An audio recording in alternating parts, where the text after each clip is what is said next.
Tá lá, sobre a relação 1:10. Tá me vendo aí? Eu tô com o cabelinho amarradinho. A relação de 1:10 ela é vital para funcionar entre as etapas dos circuitos, principalmente. E tem uma também que a gente pegou lá do professor lá da PUC.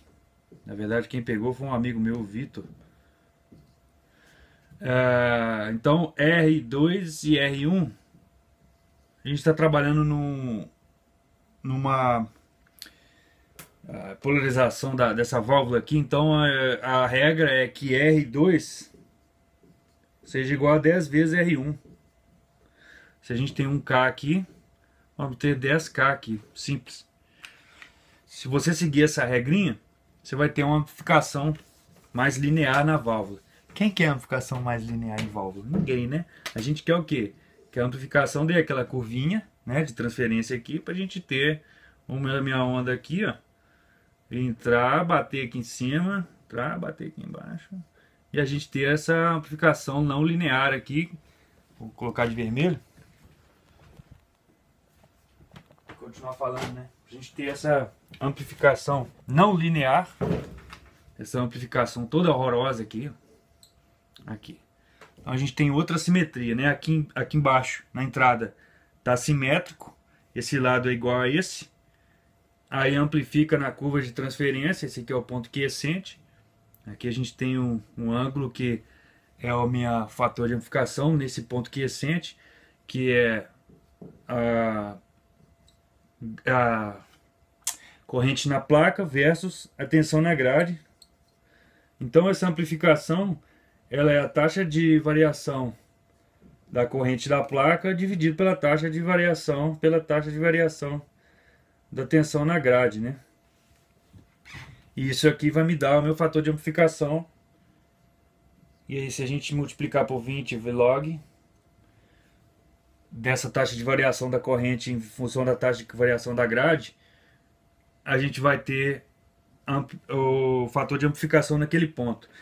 Se você trouxer o ponto quiescente para cá, para mais negativo, eu estava falando de 1:10, né? Então vou separar o vídeo. Esse vídeo é sobre... Não, vou continuar a relação de 1:10.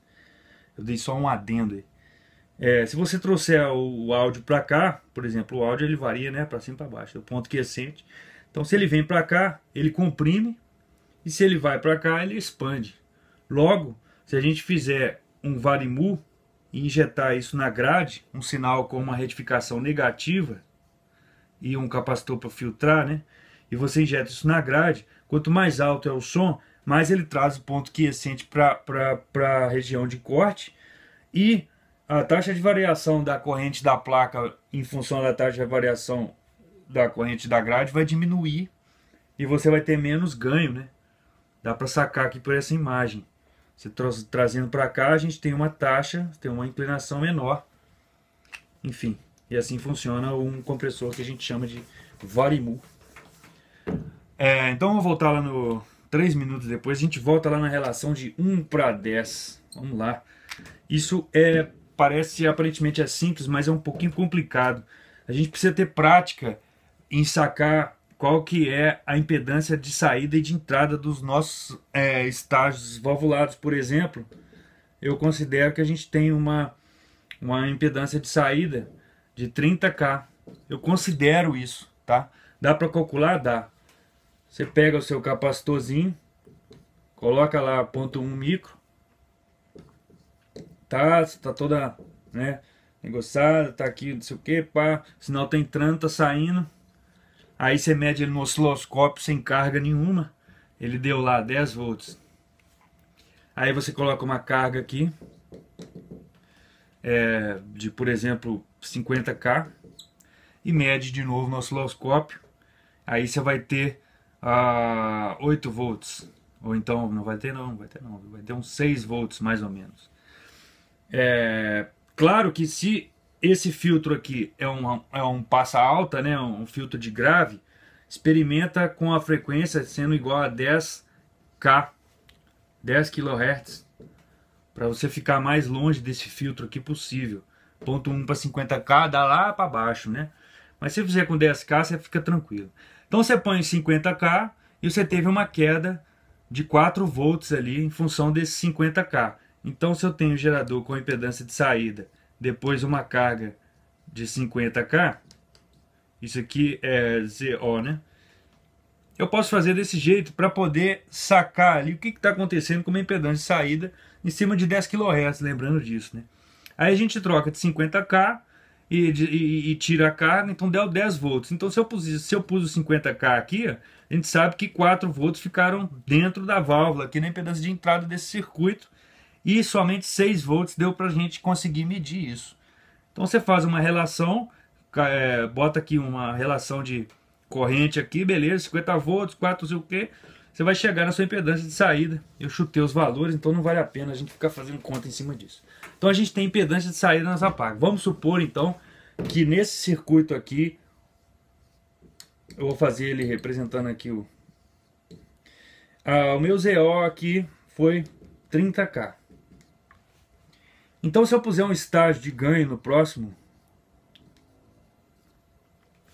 eu tenho que colocar um circuito com pelo menos que ofereça uma carga de 300K para eu ter uma relação de 1 para 10, seguir essa relação de 1 para 10. O que vai acontecer em perdas em decibéis, que eu acho que em decibéis fica melhor para a gente calcular.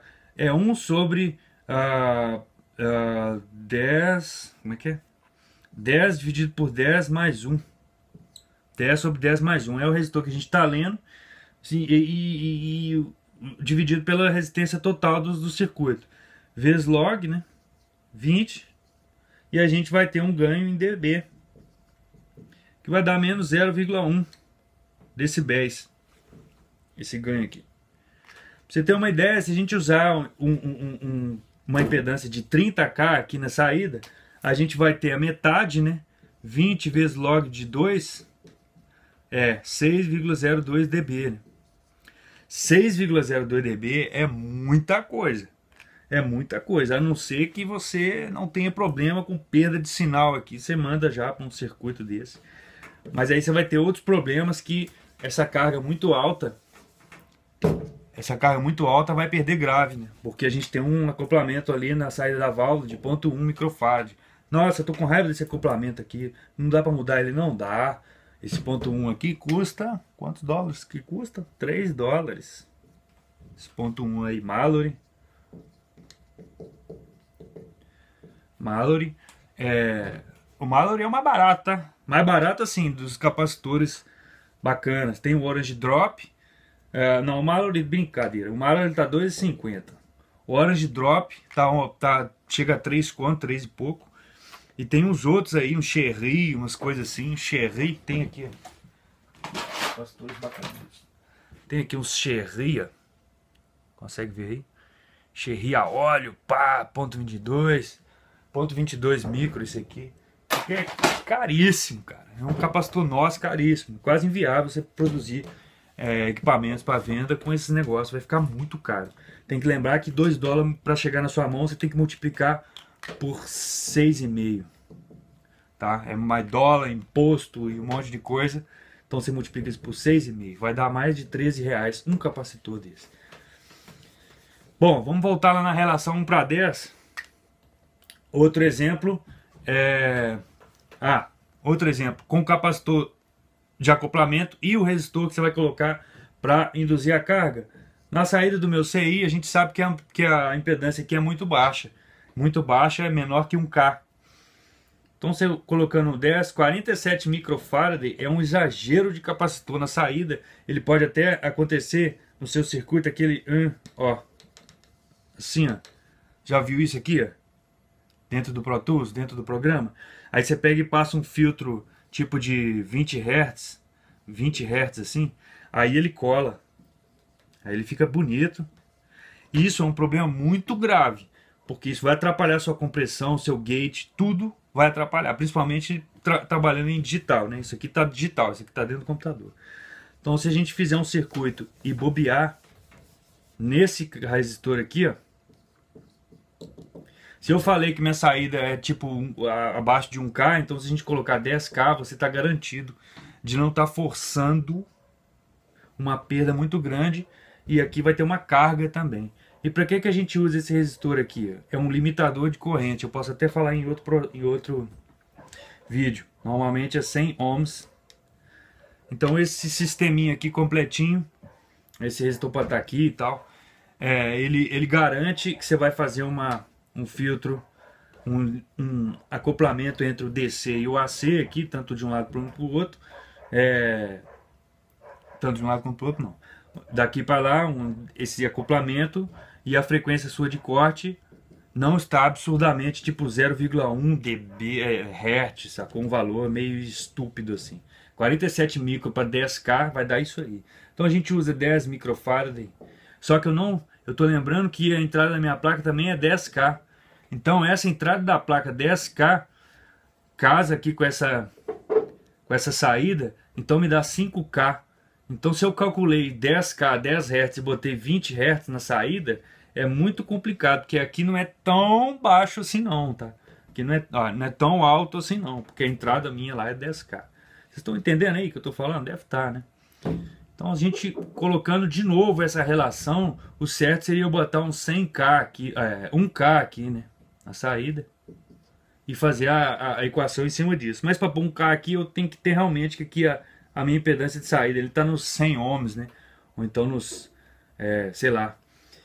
Bom, esse resistor aqui também dá uma carga, com certeza vai ter uma queda aqui, mas essa queda vai ser para garantir que a sua impedância fique mais baixa, beleza? Só que a sua frequência de corte fique lá nos 5 Hz, enfim, e você realmente não vai ter nenhuma perda de grave em função, e nem de volume mesmo geral, né? Em função do próximo estágio. Isso é um problema, cara, muito sério, que a gente vai fazer estágios, principalmente valvulados, que a impedância de entrada e saída é muito alta. Então você faz um estágio, aí você põe outro estágio e não consegue aumentar o som. Você não consegue por quê? Porque você tem uma impedância de saída muito alta, do seu primeiro estágio, sei lá, 50K. Aí depois você põe um outro estágio com uma carga muito alta também. Por exemplo, 10K. Sacou? Então de 50K para 10K, a maioria do sinal vai ficar dentro, ali preso no circuito, vai vir pouca coisa para cá. Então você tem uma amplificação de 20 decibéis, beleza, 20 decibéis. Quando dá 20 decibéis? Dá 10 vezes, né?